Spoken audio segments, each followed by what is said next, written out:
दोस्तों, अपनी आंखें बंद कीजिए और कल्पना कीजिए, यहाँ आप हैं।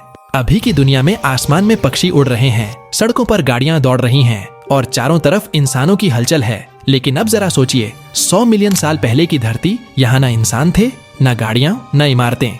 एक ऐसी धरती जिसकी कल्पना भी शायद हम पूरी तरह से नहीं कर सकते। तो चलिए आज हम आपको ले चलते हैं उस धरती पर जहाँ सब कुछ अलग था और यहाँ के शासक थे डायनासोर। 100 मिलियन साल पहले दुनिया एकदम अलग थी। आज के महाद्वीप जो आप जानते हैं, एशिया, अफ्रीका, ऑस्ट्रेलिया, अमेरिका, ये सब एक ही बड़े महाद्वीप का हिस्सा थे जिसे पैंजिया कहा जाता था। सोचिए, पूरी धरती एक ही विशाल टुकड़े की तरह थी। एक तरफ ऊंचे ऊंचे पहाड़, दूसरी तरफ बंजर मैदान और चारों तरफ फैला हुआ एक विशाल समुद्र। हवा में अजीब सी सर्दी और गर्मी का मिला जुला एहसास। यह वह समय था जब धरती पर जीवन अपने नए रूपों में ढलने की शुरुआत कर रहा था। पैंजिया उस समय का सबसे बड़ा महाद्वीप था। आप अगर आज के नक्शे पर इस विशाल भूखंड को देखें तो यह एक ऐसा पजल जैसा लगेगा जिसमें हर महाद्वीप की जगह पहले से तय थी, जैसे कोई कारीगर इन महाद्वीपों को धीरे धीरे अलग करने की तैयारी कर रहा हो। उस समय की जलवायु, अरे भूल जाइए, आज के मौसम को ना यहाँ बारिश होती थी न कोई हरियाली थी। चारों तरफ सूखा और रेतीले मैदान। धरती की सतह इतनी गर्म थी कि यहाँ पर खड़े होना भी मुश्किल लगता। सूरज की किरणें इस धरती को सीधे जलाने के लिए तैयार थीं, लेकिन इस गर्मी और सूखे के बावजूद जीवन पनपने लगा था। सोचिए, एक ऐसी दुनिया जहां पानी की बूंदें भी अमूल्य थीं, लेकिन फिर भी इस बंजर धरती पर जीवन का अंकुर फूटा और इसी धरती पर कुछ खास जीव प्रकट हुए। वे छोटे थे, लेकिन उनकी ताकत अद्भुत थी। ये थे हमारे शुरुआती डायनासोर। आप सोच रहे होंगे कि ये विशालकाय जीव शुरू से ही इतने बड़े नहीं थे। हाँ, शुरुआत में ये उतने बड़े नहीं थे जितना हम सोचते हैं। इनकी लंबाई महज 2 से 3 मीटर तक होती थी, लेकिन इनकी क्षमता वह अद्भुत थी। एओरैप्टर नाम का एक छोटा डायनासोर, जिसे हम अब डायनासोरों का पूर्वज कहते हैं, उस समय धरती पर विचरण करता था। उसकी तेज चाल, धारदार दांत और शिकार करने की कला उसे औरों से अलग बनाती थी।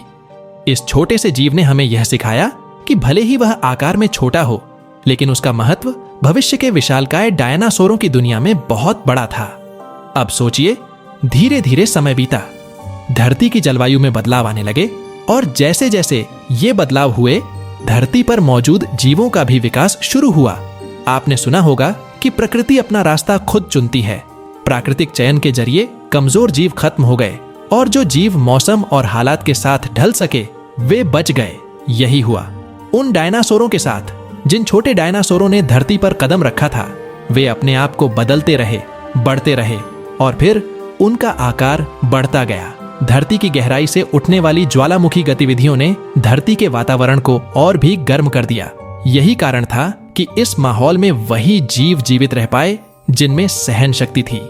धीरे धीरे डायनासोर एक नई दुनिया में प्रवेश करने लगे। उनका आकार, शक्ति और व्यवहार सब कुछ बदल गया। उन्होंने इस बदलते माहौल को न सिर्फ अपनाया बल्कि उसे अपने अनुकूल बना लिया।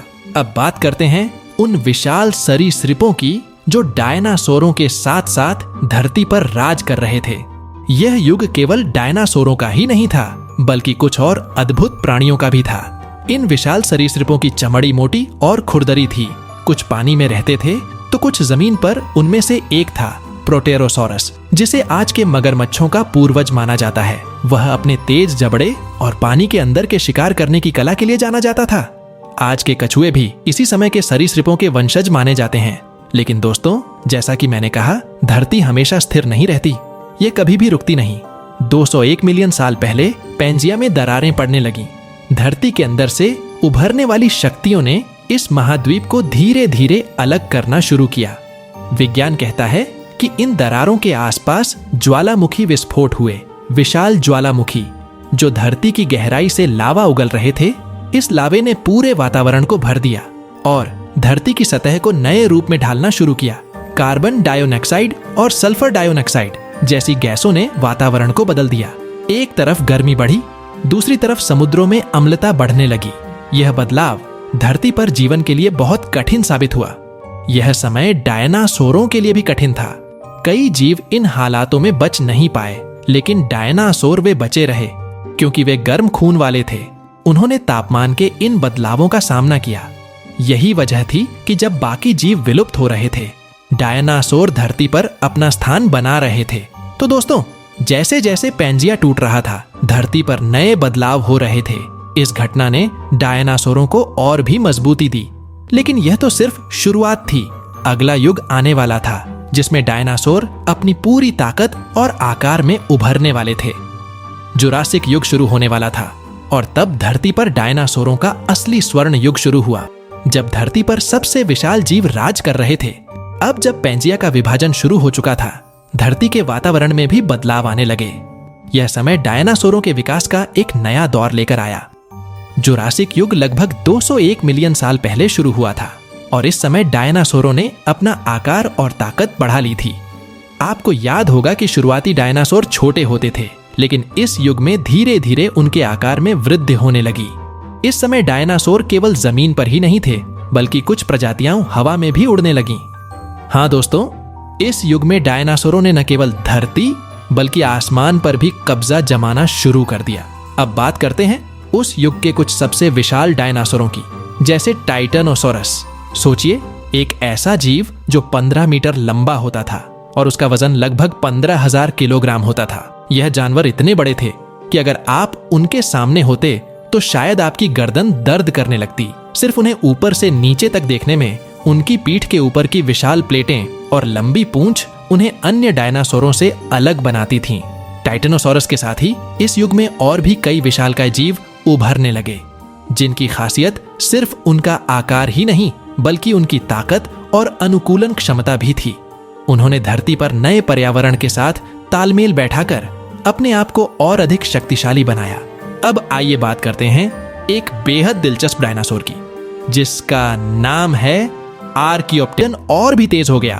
लॉरेशिया और गोंडवाना लैंड के नाम से 2 नए महाद्वीप बनने लगे। जैसे जैसे ये महाद्वीप अलग होते गए, समुद्र की जलधाराएं और मौसम में बदलाव आने लगे। यह महाद्वीपों का विभाजन डायनासोरों के लिए एक बड़ा बदलाव लेकर आया। हर महाद्वीप पर डायनासोरों की अलग अलग प्रजातियां उभरने लगीं।